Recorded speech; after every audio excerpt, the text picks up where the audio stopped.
Chapter 6. The van shudders to a halt. It's been nearly 6 hours since we left the apartment, our annual family vacation. It's what we do when school gets out for the summer. That's one way to ruin the best part of the year. Too many people in too small a space for too much time. Everyone is hot and uncomfortable in the van. It isn't much better when we get to the stuffy hotel room. 6 people sharing one double room.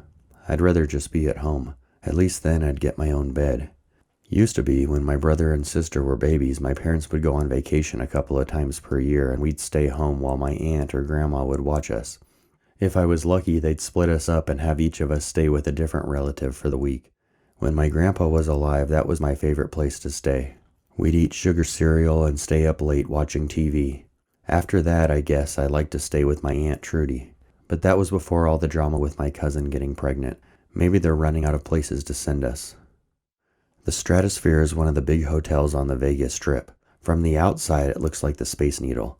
Inside, it's just like every other hotel. Mystery stains on the carpet in the middle of the room, windows that don't open, blankets that are somehow scratchy and silken at the same time.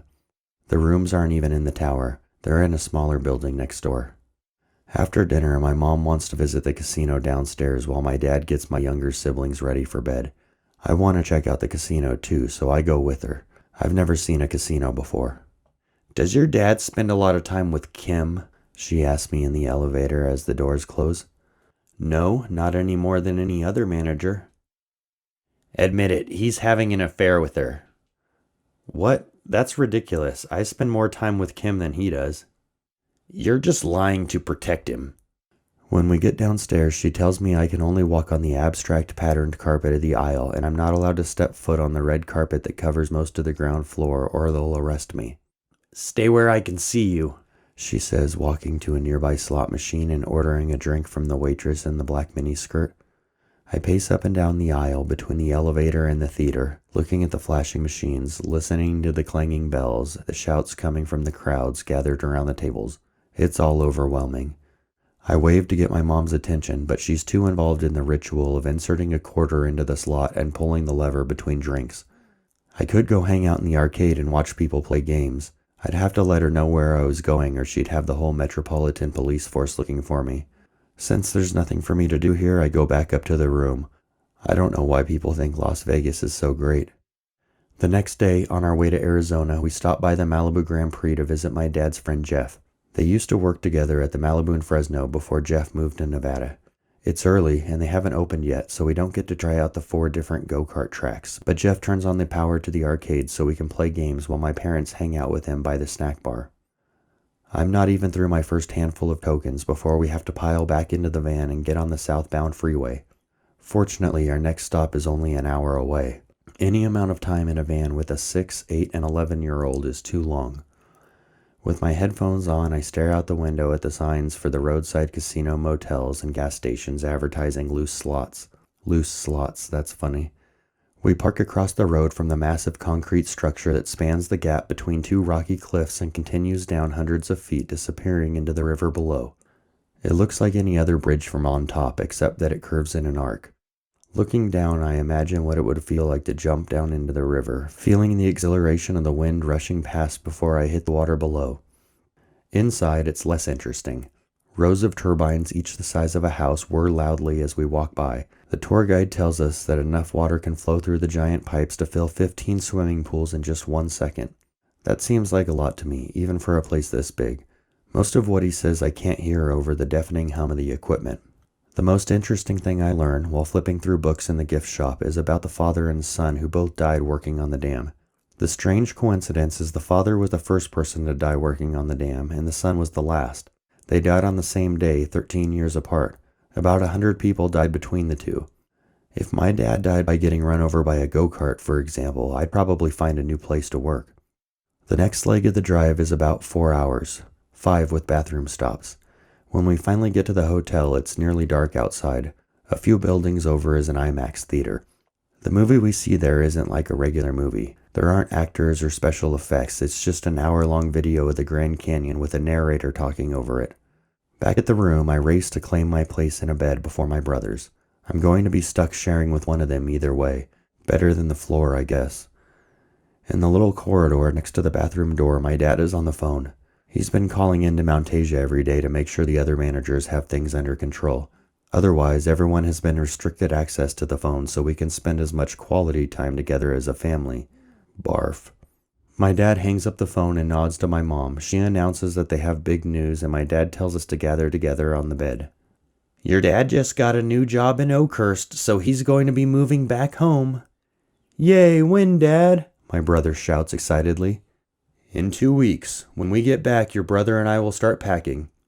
While the rest of them are busy planning their future, I decide to sleep in the back of the van. It's hot out here even with the windows open, but I'd rather be alone. This sucks. Just when I was getting used to the way things are. I finally have friends and I like the place we live.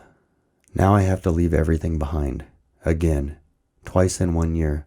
What was the point in shopping for houses if we were just going to move back? He didn't even tell me he was looking for a new job. I don't care much to look at the Grand Canyon the next morning. I'm still pissed off about last night. Plus, I already saw the movie. It's a giant hole in the ground. Big deal. Smile, my mom says in my ear, yanking the back of my hair as some stranger points a camera at us and tells us to say cheese. You always ruin everything. Can't you be part of this family for one picture? For me? This is about the 50th picture they've made me pose for so far. I don't know how to fake a smile. I've been trying all my life. Every birthday, holiday, school picture, I try to smile. It doesn't look real, not to me, not when I look at the picture later, and it doesn't feel right when I do it. Being shamed and berated for it doesn't help. In the van, I crank up the music in my headphones to drown out my family's enlivened shouting about my dad's new job. Even my mom seems happy for once. I press my head against the window and watch the brown hills and tumbleweed whiz by, trying to suppress my tears. Like always, I don't get a say in anything. Hey, you should be happy. We're having fun, my mom says, pulling one of my earphones away from my head. I place it back over my ear and resume staring out the window. You need to fix your attitude, mister. We're not spending all this money on a vacation for you to ruin it for us. I don't look at her. There's nothing I could say to contribute to their merriment. It's not like I asked to go on vacation. I just want to get back and spend what little time I have left with my friends before I never get to see them again. Exiting the freeway, we stop at the next Malibu Grand Prix. This one is run by Bill, a loud, gregarious, mustachioed guy who used to work with my dad. Unlike the one in Vegas, this location is more like the one in Fresno. It has a big game room and just the one racetrack outside for Virage and Roadrunner cars. I'm not technically allowed to drive the big cars since I don't have my license, but Bill lets me take a couple of laps anyway. I've been driving these cars since I could reach the pedals. They want to celebrate my dad's new job, so for dinner we go to the Hard Rock Cafe with Bill. I should be more excited. I'm the only one in my family who really has any interest in music. Actually, I don't know why my family would want to go to a place like this at all. My friend Corey taught me a couple of songs on his guitar, and sometimes I'll plunk out some notes on the old piano in our living room. I wrote a couple things on the piano. I don't know if they're songs or what, just patterns I've memorized. We've had the old upright piano in our living room for as long as I can remember, but as far as I know, I'm the first one to play it. After finishing my cheeseburger, I get up from the table and wander around the room by myself, reading the placard next to each instrument or costume. I've never heard of most of these guys. Jimi Hendrix, Stevie Ray Vaughan, Prince. I like their clothes though. I'll have to look them up when I get home.